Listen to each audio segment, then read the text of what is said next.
মওদুদী সাহেব নিজে লিখেছে যে দাড়ি এক মুষ্টি রাখা এটা জরুরি মনে করা বিদআত। মাসাইল মাসাইল 1 নম্বর খণ্ডের 194 নম্বর পৃষ্ঠার মধ্যে লিখেছে। রেজওয়ান রফিকি সাহেব কত কনফিডেন্সের সাথে, কত আত্মবিশ্বাসের সাথে মানুষের সামনে জোরালোভাবে উপস্থাপন করেছেন যে রাসায়েল মাসাইলের 194 পৃষ্ঠায় সাইয়েদ আবুল আলা মওদুদী কথা বলেছেন। এরকম মিথ্যাচার একজন আলেম মানুষ, সাধারণ মানুষের সামনে কিভাবে করবেন? রাসায়েল মাসাইল প্রথম খণ্ডের 190 পৃষ্ঠা থেকে সাইয়েদ আবুল আলা মওদুদী উল্লেখ করেছেন যুদ্ধাপরাধীদের বিচার সম্পর্কে। সেখান থেকে 192 পৃষ্ঠায় গিয়ে তিনি বলেছেন ইসলামী সেনাবাহিনীর চারিত্রিক বৈশিষ্ট্য, এই বিষয়ে তিনি আলোচনা করেছেন। সেই বিষয়ে আলোচনা করতে করতে 194 পৃষ্ঠায় তিনি আলোচনা করেছেন যে ইসলামী বাহিনীর কাছে কোনো জেহাদে যদি মহিলারা বন্দী হিসাবে আসে তাহলে তাদের সাথে কি আচরণ হবে এই বিষয়ে। আমি ভাবলাম তিনি হয়তো বা শুধু 94 পৃষ্ঠা বলতে চেয়েছেন, সেখানেও খুঁজে দেখলাম সেখানেও দাড়ি সম্পর্কে কোনো কথা নেই। আবার 294 পৃষ্ঠা বলতে চেয়েছেন কিনা ভাবলাম, দেখলাম যে 294 পৃষ্ঠায় দাড়ি সম্পর্কে সাইয়েদ আবুল আলা মওদুদী এখানে কোনো কথা বলেননি। পরে একটু নেটে ঘেটে দেখার চেষ্টা করলাম যে সাইয়েদ আবুল আলা মওদুদী দাড়ি সম্পর্কে কি বলেছেন, কতটা গুরুত্ব দিয়েছেন। আমি যা দেখলাম অন্যরা যেভাবে দাড়ির গুরুত্ব দিয়েছেন তিনিও সেভাবে দাড়ির গুরুত্ব দিয়েছেন। কেউ কেউ সুন্নাহ বলেছেন, কেউ কেউ ওয়াজিব বলেছেন। আসসালামু আলাইকুম ওয়া রাহমাতুল্লাহি ওয়া বারাকাতুহু। সুপ্রিয় দর্শক, আশা করছি সকলে ভালো আছেন। দর্শক, এতক্ষণ পর্যন্ত জামাত ইসলামের এই মুরব্বীর কথা আপনারা আলোচনায় শুনলেন। তিনি অত্যন্ত দৃঢ়তার সাথে এবং আশ্বস্ততার সহিত পূর্ণ কনফিডেন্সের সাথে তিনি একটি বিষয় বোঝাতে চাইলেন যে দাড়ির ব্যাপারে মওদুদী সাহেব যে বলেছেন যে এক মুষ্টি দাড়ি রাখাটাকে বাধ্যতামূলক মনে করা বিদআত, এই ব্যাপারে আমি যে তথ্যটা পেশ করেছি এই তথ্য নাকি তিনি কোথাও খুঁজে পাননি। এবং তিনি বোঝাতে চাইলেন যে শ্রোতাদের উদ্দেশ্যে তিনি বললেন যে ওখানে যে শ্রোতারা ছিল তারা কি আমাকে থামালেন না কেন, এমন মিথ্যাচার করা হচ্ছে। যাই হোক, তিনি তার জবান আছে, তিনি বলতে পারেন, কিন্তু আমাদের একটা আবেদন হলো জবান থাকলেই বলা উচিত, কিন্তু মিথ্যাচার করা উচিত না এবং মূর্খতা প্রচার করা এটা নিজের জন্য অনেক ক্ষতিকর। তো দর্শক, চলুন, তিনি যে অনেক কিতাব ঘেটেছেন কিন্তু আজও পর্যন্ত তিনি এটার কোনো অস্তিত্ব খুঁজে পাননি। এজন্য আমি তাকে এই বিষয়গুলো তুলে ধরার জন্য এবং তাকে জানান দেওয়ার জন্য আমি বিষয়টা আপনাদেরকে একটু দেখাই। আমি দুটো বই থেকে দেখাবো, একটা হলো উর্দু থেকে এবং আরেকটি বাংলা থেকে। বই একটি, কিন্তু একটা উর্দু আর একটা বাংলা। উর্দুটা সরাসরি তো মওদুদী সাহেব লিখেছে, আর বাংলাটা লিখেছে বাংলাদেশে জামাত ইসলামী লোকেরা অনুবাদ করেছে। তো দেখুন, এই যে আমার সামনে একটি বই দেখতে পাচ্ছেন, এই বইটার নাম হলো রাসায়েল ও মাসাইল 1 নম্বর খণ্ড। এই বইটা সৈয়দ আবুল আলা মওদুদী সাহেবের লেখা।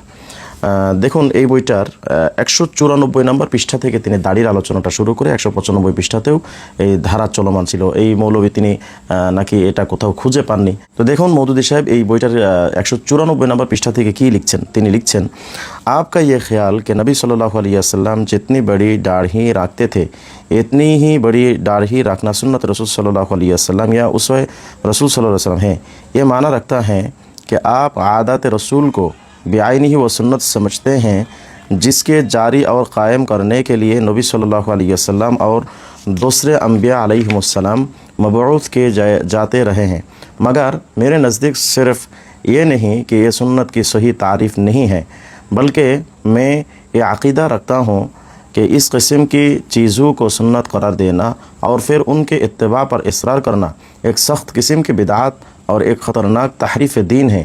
এটা হলো উর্দু, যেটা মওদুদী সাহেব লিখেছেন। হ্যাঁ, এখন যদি মওদুদী সাহেবের লোকেরা বলেন যে আমরা তো এই বিষয়গুলো তো উর্দু তো আমাদের কোনো কর্মীরা পড়ে না, এই জন্য আমি আপনাদের সামনে আর একটা প্রমাণ পেশ করব। সেটা হলো রাসায়েল মাসাইল বাংলা, অর্থাৎ মওদুদী সাহেব যেটা লিখেছেন সেটার অনুবাদ গ্রন্থ।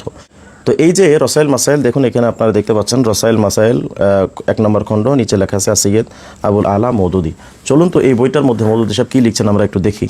দেখুন, এই বইটার রাসায়েল মাসাইল বাংলার প্রথম খণ্ডের 183 নম্বর পৃষ্ঠার মধ্যে গিয়ে এইটার হুবহু অনুবাদটা এভাবে লেখা হয়েছে, রসুল সাল্লাল্লাহু আলাইহি ওয়াসাল্লাম যত লম্বা দাড়ি রেখেছেন তত লম্বা দাড়ি রাখাই হলো সুন্নাতে রসুল বা উসওয়ায়ে রসুল।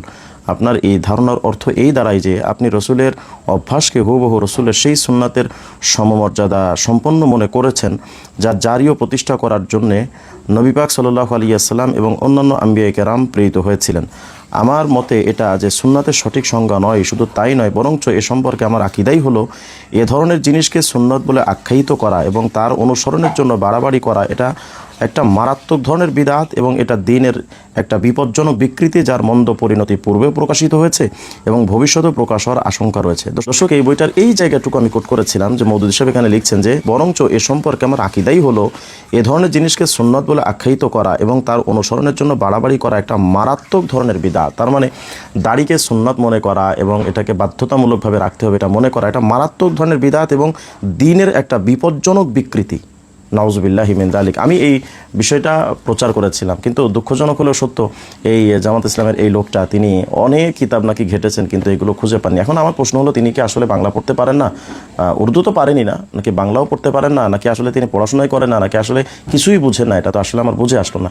তিনি আমার নিয়ে একটা উনি খুব আসলে উৎফুল্লতার সাথে তিনি চেষ্টা করেছিলেন যে আমাকে মিথ্যুক সাব্যস্ত করে দেওয়ার জন্য, কিন্তু তিনি যে আগাগোড়া মিথ্যুক সাব্যস্ত হয়ে গেলেন, এবং এটা যে জামাত ইসলামের আগাগোড়াই একটা চরিত্র, এটা আসলে তিনি আবার পুনরায় জাতির সামনে এটা পেশ করেছেন। সবচেয়ে ভালো ব্যাপার হলো, এরকম কিছু মূর্খ যদি থাকে তাহলে এটা আমাদের কাজের গতিটা আরও বৃদ্ধি পায়। কারণ এই লোকগুলো যখন প্রতিষ্ঠিত কোনো একটা বিষয় এবং প্রমাণিত কোনো একটা বিষয়কে যখন আমরা প্রচার করলে আমাদেরকে মিথ্যুক সাব্যস্ত করতে আসে, তখন আলহামদুলিল্লাহ জাতির সামনে আমরা সত্যবাদী এবং তারা মিথ্যুক সাব্যস্ত হয়ে যায়, এবং তাদের গোমরাহিটাও জাতির সামনে আরও সুন্দর করে প্রকাশ পায়। এজন্য এই লোকটাকে অসংখ্য ধন্যবাদ যে তিনি আমাকে একটা মিথ্যা প্রতিপন্ন করতে চেয়েছিলেন, কিন্তু মওদুদের মুখোশ উন্মোচন হয়ে গেল, এবং জামাত ইসলাম বাঙালি জামাতেরও মুখোশটা উন্মোচন হয়ে গেল। তো দর্শক, আমি সর্বোপরি আপনাদেরকে একটি কথা বলতে চাই, এই জামাত ইসলামের এই মূর্খ মৌলবী সহ আরও যে সমস্ত মৌলবীরা রয়েছেন যারা আমার ব্যাপারে এই তথ্য দিতে চান যে আমি মিথ্যা প্রচার করি, তারা একটু আগে থেকে চিন্তা ভাবনা করে নিয়েন, আর আমার ব্যাপারে প্রচার করার আগে বোরখাটা রেডি রেখেন। কারণ আমি আগাগোড়াই হকের পক্ষে, যেহেতু আমাদের কাজ, সুতরাং হকের পক্ষে থেকে কোনো মিথ্যার আশ্রয় নিয়ে কাজ করা এটা আমাদের স্বভাবে থাকে না, আলহামদুলিল্লাহ। সুতরাং আমাদের কোনো বিষয় আমরা যখন প্রচার করি, এটা মাথায় রাখবেন যে আমাদের কাছে শক্ত কোনো প্রমাণিত কোনো প্রমাণ রয়েছে, আলহামদুলিল্লাহ। এটাই হকের শক্তি, এবং বাতিলরা যতই আমাদের ব্যাপারে জাতিকে বিভ্রান্ত করতে চাইবে, আমরা ততই হক নিয়ে সামনে এগিয়ে যাব। অকুল জা আল হক ওয়া যাহাকাল বাতিল ইন্নাল বাতিলা কানা যাহুকা। একদিন না একদিন তো বাতিল শেষই হয়ে যাবে, এটাই চূড়ান্ত সিদ্ধান্ত। আসসালামু আলাইকুম ওয়া রাহমাতুল্লাহি ওয়া বারাকাতুহু।